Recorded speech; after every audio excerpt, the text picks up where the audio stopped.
Good afternoon, everyone. Welcome to CADA Lunch and Learn. We have 4 speakers today. We have Dan and Sarah, and our guests from digital transformation consultancy Red Badger, user experience design experts Izzy and Susie. They've joined us today to discuss the spending power of disabled customers and how retailers can improve the shopping experience for everyone.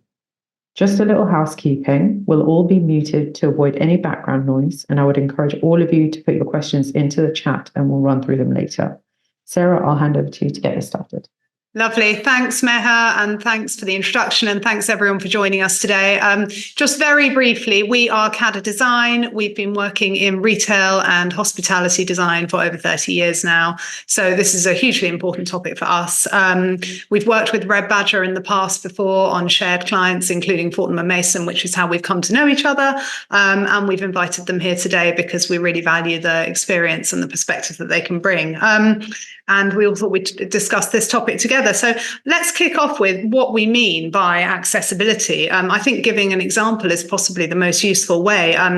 Asda have done something interesting. They have trialed some new technology to make it easier for blind and partially sighted customers to navigate their way through a store. If you think about a supermarket, it's a large environment. It doesn't come with a store plan the way that a department store would.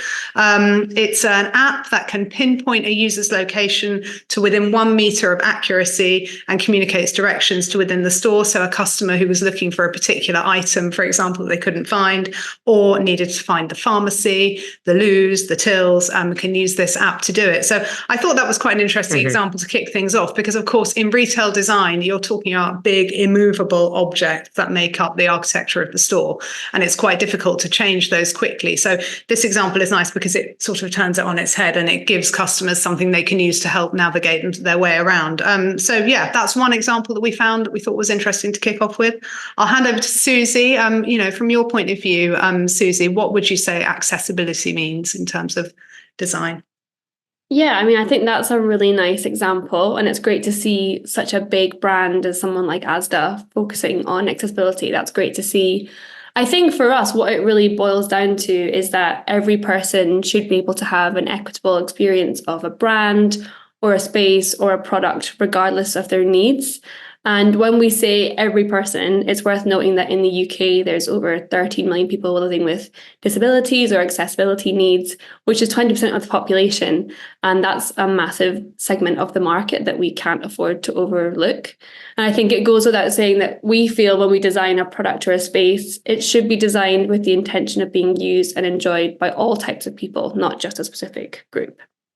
Absolutely. No, I don't disagree with you there. And I think that that's a really important point that you've made about the proportion of customers who you can possibly overlook when you don't design for everybody. And actually, from a commercial point of view, I think that's imperative, actually. We were talking, Dan and I had a conversation with Open Inclusion, who are a specialist research agency. I think, Dan, you probably had some comments you wanted to share on that. Well, I think there's a couple of interesting points that they made, and it was really helpful when we were preparing for this to actually talk to somebody who's, a couple of people whose careers are focused on accessibility and focused on improving it. Often coming from a point of view of physical design, first of all, for a long time, kind of accessibility has been seen as being a physical first problem. So thinking about people who are in wheelchairs or with other mobility needs, and how do you physically prepare a space to grant someone with mobility needs access? Whereas in fact, as we're all becoming much more aware, there are a huge diversity of different types of disabilities or challenges that people need help overcoming, or that businesses, if they recognise that knowledge, can make a big difference in terms of making their business accessible to those customers. And I think there are 2 points that I wanted to make. One of which is that often actually market research can kind of underreport or miss this cohort, because the way in which research is carried out, a lot of it is still done over the phone, or if it's not done face to face, it's done online. Using a phone requires someone who has good hearing, who can speak, who can use a phone. Typing requires typing skills and reading skills. So there's immediately the tools that are used to collate that kind of research tends to be exclusive of a lot of people people with disabilities. So therefore, they're underreporting or underhearing the challenges that those people with disabilities have, which means the data is off because that recruitment process right at the beginning is skewed, not deliberately, but because of the way it's been prepared. But the other point as well is that I wanted to make was that this is a massive market. It's very easy to say 20% of the adult population in the UK, have a disability, and it's the same in the US. It's about 1 in 4 people there. Actually, that's a huge number. If we were saying, there is a cohort that was identified elsewhere that was 25% or 20% of your customers, that would seem immediately a really important cohort to think about and address. And another way of thinking about that more, from a commercial point of view, if anyone needs that kind of convincing of the importance of that, is that boomers, who are at the moment kind of much maligned, laughed at, kind of one of the older generations in the UK, are currently the wealthiest cohort with the highest disposable income and the highest customer expectations at the same time. So they're people who would naturally want to spend more with your brand and have that money to spend, but also have high expectations. They are also, in a nice, neat bit of Venn diagram overlap for this discussion, they are also, because of their age, the ones who are accumulating disabilities more quickly than any other cohort. So these people with money who have got high expectations are going to need more specific kind of ways to help them continue to shop with your brand. So it's good commercial sense as well as good kind of societal sense for brands to think really carefully about how they're addressing these audiences, because they will make you money. And because those the boomers are digitally savvy as well. So we'll let their friends and their cohorts know if they're receiving good or bad experiences. So it's almost a question of perhaps of reframing the customer group and actually saying, if we're going to look after these customers who are 60, 65 plus over the next 20 years, we do need to think about them. And actually, in that way, we will be designing accessibly, even if we're not coming at it through an accessible lens. Yeah, and also realizing that those, the disabilities are very varied. So it is not, it's not all about some, physical accessibility. It's a lot about all kinds of sorts of accessibility. Susie, I think you were. I'll let Izzy go because I know she was she was chomping. Okay. Yeah, I completely agree with everything you just said, Dan. And I was just going to add, if accessibility isn't something that you've really rigorously engaged with before, it can often feel like a really overwhelming set of rules in a slightly alien playbook. But what you've just said is so true. It's not just about compliance, it's about inclusivity. And I think by embracing accessibility, retailers open their doors to a wider customer base. We know that research shows that I think it's over 80% of consumers with disabilities are more likely to shop at retailers that prioritize accessibility. And conversely, we've seen research that shows, I think 71% of customers with disabilities will click away from a digital site that has poor accessibility and they won't come back. So when you consider that you're talking about 20% of the population and potentially 70% of them are going to click away and never come back, or potentially if you extrapolate that to physical spaces, never set foot in your store again, I think it really highlights the importance of considering this demographic. Mm-hmm. I think, the other point on that is, again, to go back to Dan's digitally savvy point about the boomers. And of course, this is true of other customer cohorts as well. But when we were speaking to Open Inclusion, one of the things that came across is that the community of people who are in different ways, differently abled or disabled, is a strong community. It's a connected community of people who share stories, who will share anecdotes of where they've been helped and conversely where they haven't been. So actually, that experience is likely to go beyond that individual making a choice not to come back and never telling you, as a retailer, never telling you why they're not there. Do you think, and this, I'm going to make a sweeping statement or ask a question that's got a bit of a sweeping statement in it. Do you think it's easier for brands to be accessible and inclusive in the digital space than in the physical space? That's a really good question. Susie, you were about to talk. Someone's just said no in the chat, which made me laugh. I would argue that it is, because within digital, like, we have a clear set of guidelines, which are called the Web Content Accessibility Guidelines, or WCAG, which was what we call them, which we work to every day to help us ensure that the sites and the apps and the products that we are designing are accessible. And I think there was a research piece done by DL and Pow, which said that digital has taken strides to make sure that it's being more accessible, but physical spaces have fallen back a little bit. And we recently did a piece of work with a luxury retailer in London that was all about digital and physical accessibility. And Izzy and I fell back on all of our guidelines and our assets and everything that we use day to day as designers to ensure that we're making our designs digitally accessible. But when we went into that physical space, we were really surprised to see that there wasn't a set of guidelines, and we felt like it was almost, you're sort of a little bit in the wild, wild west out there.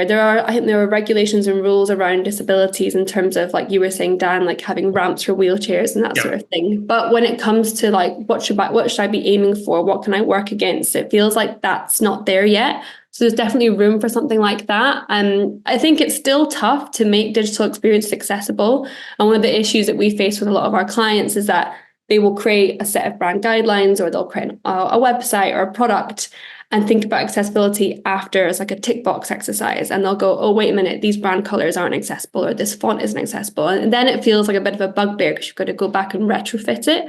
But what we encourage with our clients is to think about it at the beginning of the project and think about accessibility first mindset. Mm-hmm. And then it feels less that it's restricting your creativity and more that it's an opportunity to be actually more creative when you're working within these constraints. So I think it's difficult. I think it can be difficult on both platforms, but I would argue there are more regulations and guidelines to follow within digital than in physical.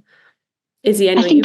It's a really interesting point, because actually I think in the UK, there's probably more law that dictates what you have to do in a physical space, but less guidelines to give designers frameworks to fall back on, or matrices to work within to kind of guide them forwards. Whereas in digital, it's a much less regulated space legally in the UK anyway. In the US, it's much more legally regulated, but there are tons more frameworks to fall back on and guidelines which give us good benchmarks to aim for. And I wonder if that is because digital prizes so much user feedback.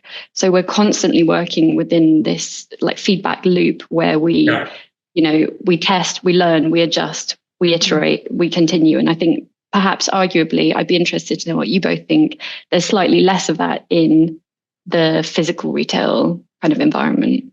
I think so. And we were talking about this when we were kind of gathered together a week or two ago to kind of put the structure around what today's session was going to be about. And that for a long time, we've, as interior designers, as physical design experts, we've had to make sure that our spaces conform to, as you say, kind of legal baseline of accessibility. But all of that accessibility is focused on physical accessibility. It's about ramps, as you say, it's about lifts, it's about being able to move between floors. And there's nothing in there that is and that you're right, there is a lack of kind of even best practice within the industry of thinking about communication and how that in-store communication works for partially sighted or for people with other challenges. There's nothing there other than common sense and good design. But equally, that good design could be bad design. We see there's a lot of best practice that's developed around wayfinding, which is about legibility, which actually started about 30 years ago with airports, which was really about huge spaces, very high stress spaces, and moving people through them. So you can take a lot from there, which then if you put it in, for example, a supermarket, should work, because the principles of legibility, hierarchy of messaging are all there. But that still doesn't then make you think about, as we did with Asda at the beginning, with Sarah's example, what about people for whom signage is not especially useful anyway, because they can either only see it under certain circumstances or not at all. So there are huge gaps in terms of any sort of kind of best practice or structure around what to do when you're designing a store or any sort of physical space to help the disabled community. I think there has been historically. I did find an interesting example recently when we were researching this, and it's Starbucks in the US that some people might be aware of. They have built their first store to what they're calling their inclusive design framework. So that opened in Washington in February. And it includes all sorts of accessible features. And they've thought about everything from the approach to the experience in store. And it's, as Dan said, it's not just about physical disability. And what they've done, to your point about testing and learning and inviting feedback, is they have made it available. They've open sourced it. So they're making it available to the retail industry. So they're almost trying to set a new standard and a benchmark.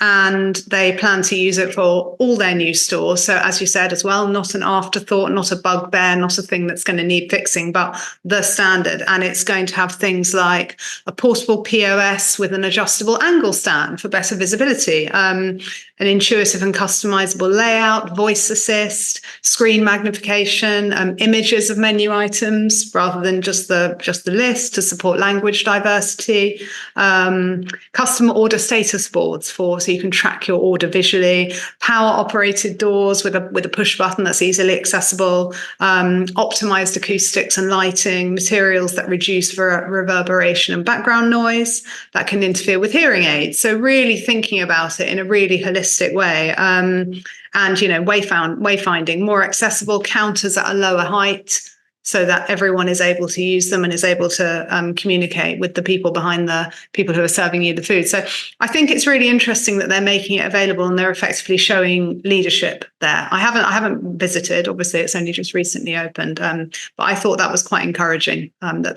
they're coming from a position of strength as a big retailer who can afford to make the upfront investment in creating this framework, and is now sharing it. Izzy, I can see you want to say something on that. I was just going to say, it's not the only noteworthy thing that Starbucks are doing. I think they've made some really impressive strides forwards in this space. They've also got a signing store, I think it's in Washington, where it's completely user-friendly for members of the deaf community. And in fact, I think the primary language used inside the store is ASL. And one of the things I noticed about it, which I think is worthy of mention, is that because the store is so set up, usability wise for the deaf community, what they've done, inadvertently or otherwise, is made it a really interesting experience for those of us who aren't part of the deaf community. So there's an expectation in that store that you're going to order using ASL. And if you don't speak ASL, you need to write down your order on a tablet and pass it over. And I think it's a really good example of a service which gives hearing customers a chance to experience what it feels like to be, not the intended consumer of a design experience. Because I think sometimes inadvertently, when we design for accessibility with the best intentions, what that can involve doing is almost retrofitting an experience to sort of solve a problem, what's perceived as a problem. And I think by doing that, you are demonstrating that you're not thinking of your audience holistically. You have a mental model of your users or your audience or your customers, which kind of puts people into boxes, and you have prioritized a certain box of people. And I think in this space, what's really interesting is to try and shift your perspective slightly. I think designing for accessibility is a mindset shift, and it lies in a change of perspective. We need to understand the diverse needs of our customer base and start designing for everybody. And there are some other examples, aren't there, of brands where the design has come from that perspective, and actually it's become popular with a far wider range of people because it's just an easier and better design. I love the OXO Good Grips example of the founder who designed the peeler to winter products now rather than store or web design, but who designed the ergonomic vegetable peeler for his wife because she had mild arthritis, and developed this signature non-slip grip and paired it with the blade, and there we are. And the brand was born out of design being used to solve a problem, and it turned out the solution had this far wider audience than originally imagined. It was sold, the brand, in 2004 for over $200 million. So that kernel of an idea developed into something that had universal application. Susie, you look like you want to say something as well. I was just going to say another great example of this is, I don't know if anybody has used Uniqlo's new self checkouts, where you just drop your items into, like, they've created us almost like a basket at the till, and they use RFID tags so that customers aren't required to scan item barcodes. Because to scan, it assumes that you have mobility and vision and that you're at a certain height. And I don't believe this was their intention when they did this. It's actually quite old technology, RFID. But in creating this new till system, they've actually made a far more accessible payment experience. And it's been really successful in all their stores. So that's another great example of the curb cut effect. I think a lot of the time you find when you make a change in your store to help those with accessibility needs, it actually benefits all the customers you have. Well, I think what Susie's sorry. Oh, Oh, no, you go. I was just going to say, so what Susie's referring to by the curb cut effect is the result of a design decision which might have been conceived of for a certain audience. So a dropped curb was originally designed for wheelchair accessibility, so that people can cross the road without having to maneuver a wheelchair down a curb.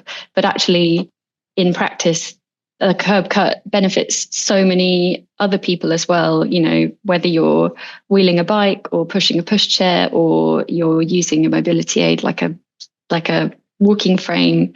And I think time and time again, we see these innovations which were originally thought of as benefiting a small or not small segment of your users, and actually turn out to be really great. And Susie and I were talking about this earlier. It's pretty unlikely that something that's designed, with accessibility in mind is really going to annoy users who don't require it functionally. You're more likely to alienate people by not considering accessibility. If you can flip your perspective, I think, in my opinion, you're much more likely to create these really exciting, innovative products. Yeah, I think it's fascinating. Just to go back to kind of tech for a minute, but also to think of the kind of the big four, Apple, Microsoft, Google, and Amazon. They're all firm believers that designing for disability enables innovation, so that rather than it being something that you have to do because it solves a problem for that core user base that you want to attract, but that actually it creates benefits for everybody, just as you were talking about. There's a couple of really strong examples, which is that the Alexa was originally a voice UI concept for blind people. And the company that developed that was bought by Amazon, and they turned it into something which is now seen universally about a voice interface for anybody. And the haptics, the kind of the physical feedback that were developed for Apple Watch were originally designed for helping deaf-blind children to communicate. So there's these things that seem kind of everyday, that seem like tech innovations for everyone, regardless of your ability and regardless of your background, were actually designed originally to try and solve specific problems, but have a benefit for all. So there's a real power in changing your mindset from it not being, as a business, finding it as an inconvenience or something to retrofit, as you were talking about towards the end of a project, to tick a box about including certain people who otherwise might not be. In that actually, if you start with that cohort, if you start with that audience, you can create innovation and products that have wide-reaching, kind of almost universal benefits. I think so, and to sort of flip that on its head from the tech examples, one of the sort of just sensible customer-centric solutions we found was Home Depot, who have a whole bunch of content on their website which is about making home improvement more accessible. So the store is the store, and it's set up the way it's set up, and there are obviously, as discussed, there are different ways that you can innovate to make it more shoppable. But to actually think about how your customer, who might have difficulties, might have different struggles, how they can use your product, and actually thinking about giving them that information and putting them first, I suppose. Mm-hmm. Yeah, I actually would love to call out as a great example of a it's not even I don't know if we would call it a brand, but it's funny because when Izzy and I did the work that I mentioned before for a luxury retailer back before Christmas, we really struggled to find examples of brands putting accessibility first. And it feels like in the last 5 months, there's so much that's happened. And I actually heard on the radio the other day that Newcastle FC, the football club, in collaboration with the Royal National Institute for Deaf People, created sensory shirts for fans with hearing impairments. And what this does is when you're in the crowd watching the game, if you have a hearing impairment or you're deaf, you won't be able to hear the roar of the crowd when things are going on in the game. And what these sensory shirts do is they actually vibrate and they create haptic feedback so that the fan can feel the experience and live it in the same way, or not maybe the same way, but in a similar way to a hearing fan. And that to me is just like amazing innovation. And the fact that they've paired with RNID to do that and to really put those fans first, I think is just really, really inspiring. Well, it is, and it's opening up the experience to a wider range of people as well. So if you're looking at it from a business case point of view, it makes sense too. I feel like we've got lots of questions and comments. Sorry, Izzy, go on. I was just going to say, I've half forgotten what I was going to say. Oh, I think that's a really interesting example of a combination of technological advancement, the curb cut effect, digital innovation, and I think what my prediction is that what we'll see, in a world where increasingly I think there's a consumer expectation to be able to tailor their experience, not just for accessibility, but just for personal preference. I think we'll see, I imagine some kind of haptic clothing in combination with Oculus, like that could be a really exciting space to innovate. And I'm looking forward to these things being widely accessible and available to everybody. And I think it will really help progress. Excellent. I feel like we've got quite a lot of questions and comments coming in. Perhaps we should have a look at those. Yes, I was going to wait for our time, but let's start at the top. So Chris has said, what about mental disabilities? How do you engage with this group too?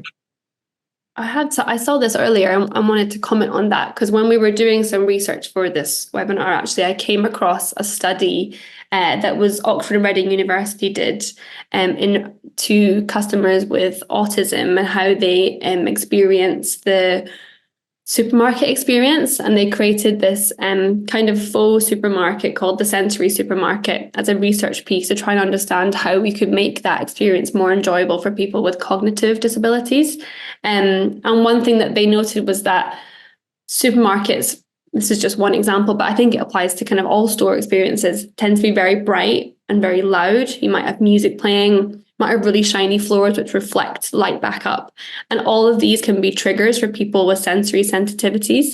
And as part of the study, what they did is they ran some hours in the stores where they had reduced sounds and they actually replaced it with like natural sounds like bird song and calming sounds, which might feel a bit over the top, but I think it's just worth playing with. And they also did reduced lighting. And what they found was that not only did it improve the experience for people with cognitive disabilities, it also improved the store experience for people without any disabilities. And they found that they spent more time in the store, they felt less rushed and less hassled, and so they didn't miss things or forget items. And so I think a big part of engaging with people with mental disabilities or cognitive disabilities is actually just to get them involved. I think Izzy and I would always say, like, create a focus group. People want to talk about these things. I think on the whole, we found through our experience is that if you're putting your hands up and saying, hey, we want to make our brand more accessible to you, people want to come forward and engage with that because they want to make it better for themselves. And like you said earlier with Sarah, with that tight community, they want to make it better for others as well. And so I think encouraging those people to get involved, reaching out, creating focus groups and getting their feedback on maybe a new store design that you've done or a new website that you've created is always our first port of call. Like customer feedback and customer engagement is so important. And that's go on, Izzy. Go on. Oh, sorry, I was just going to say there's a really powerful sort of mantra in the disabled community, which is nothing about us without us. And I think that is such a powerful message.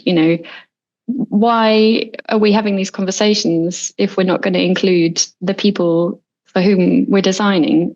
There's so much value and power to be given back to this community by involving them in the conversation. And it just makes loads of sense as well. Yes, that's exactly the point I was going to make when we were talking to the specialist research agency, Open Inclusion. One of the things that they mentioned was the strength of the community that they have here and in the US, and how brands might be a little bit frightened of engaging with this topic because they're frightened of getting it wrong. And actually, the approach to have is try something, engage, listen to feedback. It will be given, but it will be given robustly but fairly. Show that you're taking it on board and incorporating it into your process, rather than sort of not touching the topic because it feels like something that if you make a mistake, it's a terrible faux pas. And I think just on that, we had a really good discussion with Open Inclusion, and they have their business is built on research and built on consumer feedback from the disabled community. And if anybody is looking for that, then I would totally recommend that you talk to Absolutely. Christine and Robert there, because that's all that's what they do. That's their audience, and that's who they're trying to make sure the voices are heard. So Absolutely. I'd really recommend them. So Chris has said Tesco do this too with I'm assuming he means the supermarket idea. Michael, I'm assuming, works for Microsoft. We have extended our inclusive design toolkit for cognition and mental well-being. Microsoft Inclusive Design. If anyone wants the link, he's put it in the chat. He also said, maybe, just maybe, starting from scratch, I would think it is easier physically than digitally, because the digital accessibility guidelines in general do not guarantee more or better usability, which means you must never exclude humans, i.e. lived experience, in both the physical and digital experience to check accessibility and usability. That is interesting. Thanks, Michael. I think that makes... Sorry, you go ahead. I was just going to say, I think that makes the point that we've just been talking about. We shouldn't exclude the lived experience of the people for whom we're designing from the conversation. Sorry, Dan, what were you that only 10% of disabled people complain. So when you get feedback, you are getting valuable information. Only 10% complain. I'm interested in this, I think there's an interesting intersection of the curb cut effect, user feedback, observing how people behave and adjusting your behavior accordingly. And also, Dominique said games is a space where there's some great innovation, and I completely agree with this. I was telling Susie this morning about a podcast I listened to, and they were talking about Ubisoft, the games company. And they noticed that quite a lot of users were responding well to closed captions, which they'd introduced in their games for accessibility reasons. So they decided to run some metrics and see what people, look at how people were behaving. So I think they released a game, and there was an option in the accessibility settings where you could turn on closed captions. And they realized that 25% of people were turning on closed captions, which was interesting. So in the next game they released, they made closed captions being enabled the default setting, and they looked at how many people turned them off. 3% of people turned them off actively. Wow. Everyone else left them on. And of course, we can't assume causality from that data, but you could make a pretty educated guess that people didn't dislike it enough to actively go and look. And that's a great example of the curb cut effect, but also it benefits everybody in a really excellent, in a test and learn approach where people are paying attention to the right things, I think. Absolutely. Very true. The biggest opportunity with online accessibility is the design of the customer journey. Do you have any examples of how this has been modified to increase inclusion? From Chris. What do you mean when you say customer journey, Chris? I'm interested to dig into that more. Chris, you're welcome to come off mute if you want to make the conversation easier. Yeah. Right. So hi. I spent my life in the digital world, so I come to it from a different angle, right? And I'm very used to customer journeys and how they go through websites and how they go through the journey. And now a customer journey in a supermarket, if you look at my customer journey, I do the same route every time, right? And it's a game, and if I have to go back, I get annoyed because I've wasted some time. And if you look at my wife's journey in the supermarket, it looks like a spider on speed. And so I'm used to those concepts. But I think from a disability perspective, it feels, certainly in the digital world, that it's all very well making everything pretty, and it's all very well making font sizes and not using green and red and following the basic concepts. But actually, a lot of clients, and let's call them that, don't really understand that actually, if they thought more about how things are done, they could increase their sales by making the buying process better for someone who maybe struggles to make a decision. Does that make sense? I think that makes loads of sense. And I actually think that it's not just accessibility that this is important. I think retailers, I think everybody is increasingly going to have to adapt. And I think you make a good point, user journeys. I think with the advent of things like AI, user journeys they're increasingly less stochastic, right? People don't do things in one linear way. We've always designed for a certain user journey, or maybe different kinds of user journey, but they all sort of are based on the concept that somebody starts here and they progress through and they end here. But I think we're moving technologically towards an environment where, you start here, and because of the way we're designing, people can go in all sorts of directions that we're not going to be able to control. And so the only way we can really keep up with that from a design perspective is to make sure that our designs are adaptable, functional, that, people can personalize them in the way that they want, and we know that they do want to, and they can, we can enable those from a tech perspective.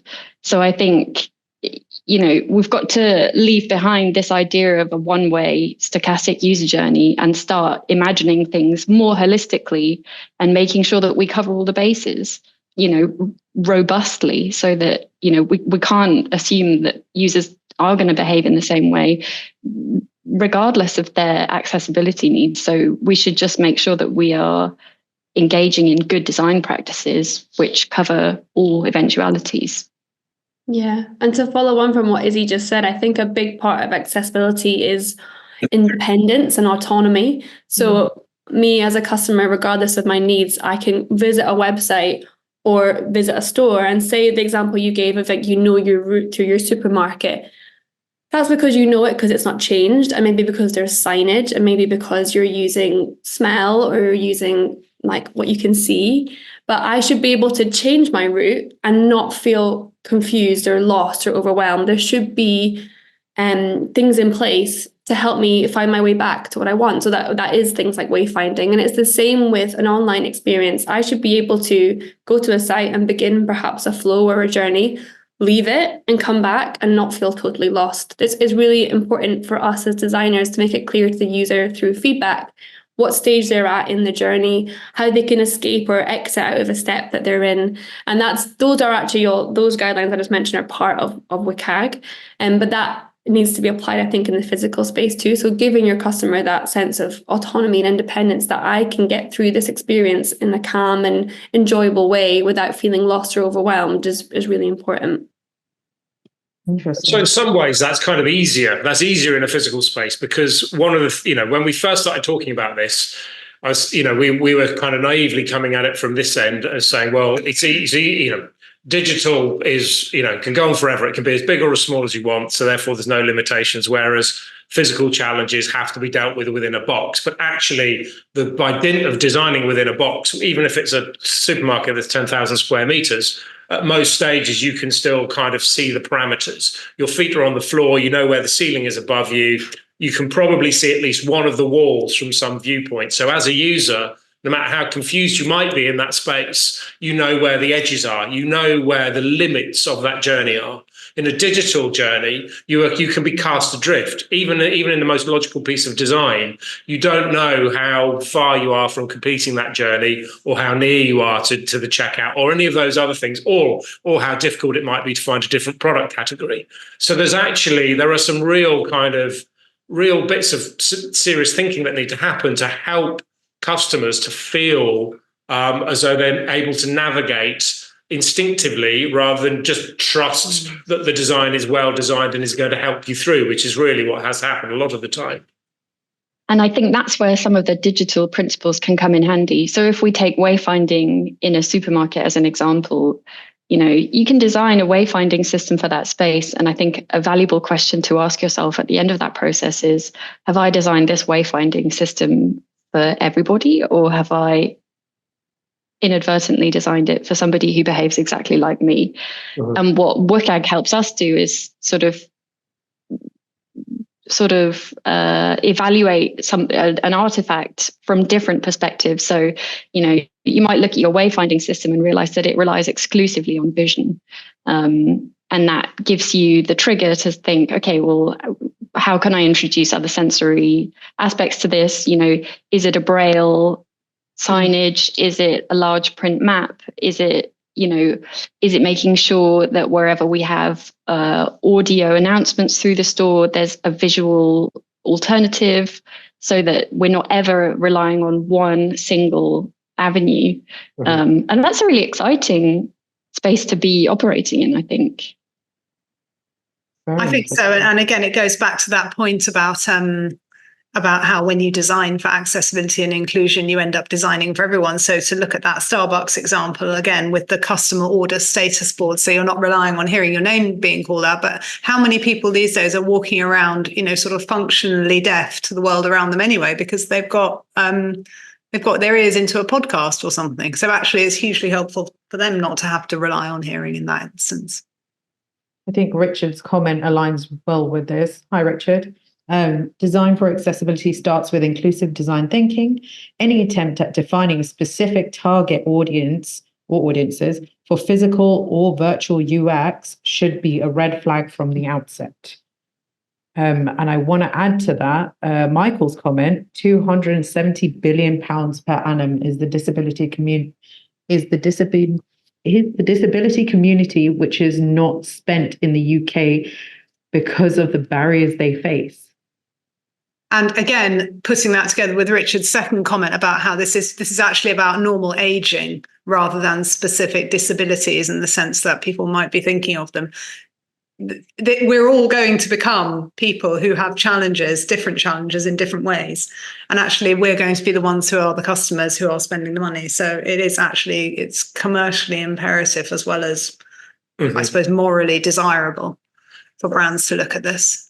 And I think just to wrap up, because I know we're almost out of time, I just want to go back to something that Izzy was saying, which was about, how the digital design has got to become a lot more fluent in thinking about people behaving in non-typical ways, regardless of their ability, but just in terms of how they're going to use an asset that's created. And I think we're all very used to designing for certain kind of core customer journey needs. So we'll start off, and we're all guilty of it, I'm sure, of thinking, well, who's the core customer? Who are the people that we really want to attract? Or what are the moments in their day that we're trying to cater for? What are the moments in their life that we're trying to respond to? And we bundle that up, and we'll get to our easy 80% of what we think, but we're totally missing that 20%. And I think it's a really interesting way of kind of thinking differently, which is not just about trying to adequately meet a number of core shopper missions or core customer types, but actually to think about, once you create an asset, it's going to be used in lots of different ways by lots of different people. And so how does that asset, has it designed thoughtfully and robustly to allow the user community, whoever they are and whatever their needs are, to almost begin to shape it to suit their needs? Yeah. So it's providing for lots of different sorts of use cases and situations. Absolutely. Wonderful. Izzy or Susie, is there anything you want to say before we close up? Any final thoughts? I don't think so. Thank you, everyone, for your really valuable comments and questions. I think it's really nice to see people having this conversation. Yeah, I think this is one of our most engaged webinars. Yeah. I think it's very interesting that everyone does have an opinion on this. Susie, Izzy, thank you so much for bringing this to us. It's absolutely wonderful. Thanks for having us. Yeah, I wanted to say thank you for giving us the chance to talk about this, because it's something that we're really passionate about. And I think it's something that a lot of brands feel a bit nervous about, but it shouldn't be. It shouldn't be that way. And it's great to have such an engaged conversation about it. And I hope that it continues to grow. Excellent. Absolutely.